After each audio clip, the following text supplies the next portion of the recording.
Mesdames, Messieurs les participants, tout protocole observé, je voudrais, au nom de l'équipe qui a mis en place cette clinique Ubuntu d'addictologie, vous remercier encore une fois pour avoir réservé cette matinée de ce samedi à cette activité qui, nous l'espérons bien, vous a plu et qui constitue juste une goutte d'eau dans l'océan si on regarde les besoins et les problèmes qui sont causés par les consommateurs de stupéfiants dans notre pays. En fait, je ne vais pas vraiment revenir sur les sujets pour lesquels d'ailleurs je n'ai aucune expertise. Si moi j'ai adhéré à cette idée, j'ai adhéré à cette idée en me disant qu'en tant que parent, en tant que citoyen, que ça pourrait au moins aussi aider à servir la population, les jeunes et les parents que nous sommes, les jeunes, nos enfants, etc. Et c'est ça l'idée qui nous a guidés pour la mise en place de ce centre. Et tout ce qui est technique a été déjà dit. Mais la première chose que je voulais dire, et souvent je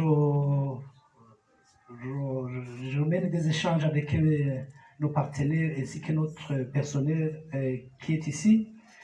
Et je dis, voilà, nous savons bien que dans ce pays, il y a beaucoup d'enfants qui consomment des stupéfiants, de la drogue notamment ou des alcools forts. Nous avons un centre qui est là, mais on ne voit pas les gens venir à un rythme très soutenu. Alors le constat, c'est que les enfants qui consomment ces stupéfiants, ils n'osent pas, on dirait qu'ils ont une honte, les parents même. Je voudrais vraiment lancer un appel à tout le monde pour qu'on ne soit pas vraiment honteux, parce que c'est un phénomène de société. Je pense que c'est sur ce mot que je voudrais vraiment beaucoup insister. Et sinon, pour ce qui nous concerne, nous sommes disponibles. Si vous entendez ici et là, disons, des opportunités pour pouvoir soutenir un centre comme celui-ci, votre message serait vraiment très apprécié, parce qu'il n'est pas facile de faire fonctionner un centre comme ça sur base des honoraires qui sont payés par les parents. Déjà, les parents qui en sont déjà victimes ont aussi d'autres problèmes financiers causés généralement par leurs enfants qui sont dans la consommation de la drogue ou bien d'autres stupéfiants. Alors, encore une fois, merci pour avoir été ici. Et nous pensons que donc, la porte est ouverte à tout le monde, mais aussi essayons, comme le docteur François a beaucoup insisté, et docteur Arlène, et aussi monsieur Cassien, qui sont du domaine, essayons franchement de jouer sur la prévention.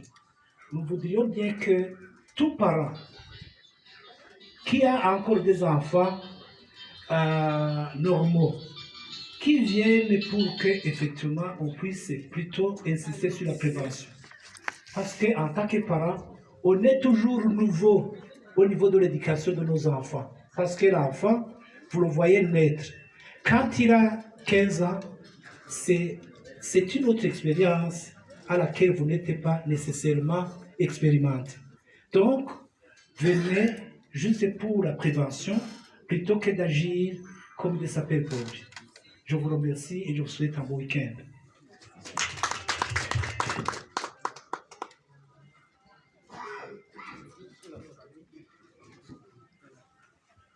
Photo de famille, s'il vous plaît.